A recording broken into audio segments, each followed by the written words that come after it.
ఎప్పుడూ పెద్దపీట వేసేటువంటి ఛానల్ ఏదైతే ఉంది అంటే అందరూ ఒప్పుకోవాల్సిన పేరు ఈటీవీ.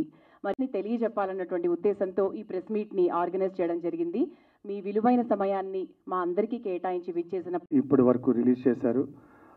సిరివెన్నెల కుటుంబ సభ్యులు అలాగే తానా వారు కలిసి ఈ చిరుకానుకని ఇంతకన్నా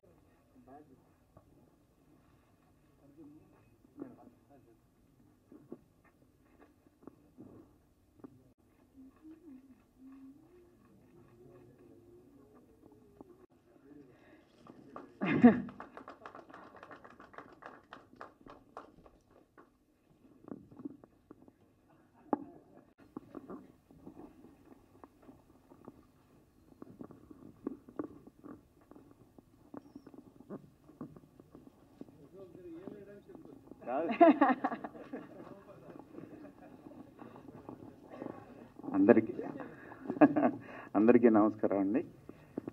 నాకు సరిగ్గా మాట్లాడటం రాదు, అందుకని మీరు క్షమించాలి, ఎక్కువ మాట్లాడలేను.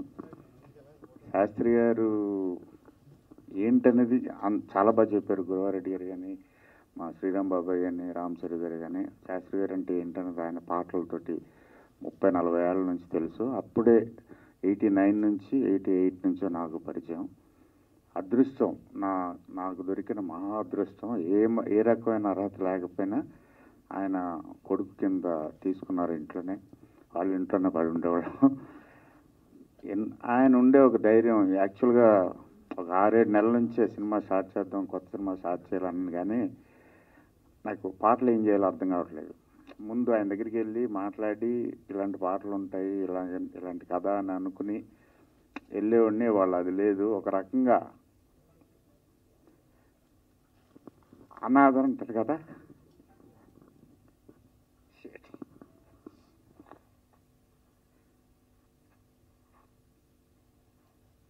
సారీ,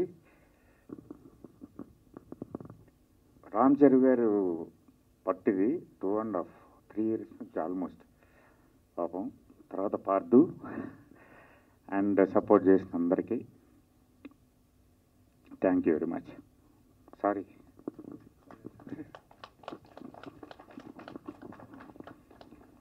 అంటే గురువారెడ్డి గారు ఈల వేద్దామని కిందికి వెళ్ళారు, కానీ అందరితో కంటతడి పెట్టించారు సార్ మీరు.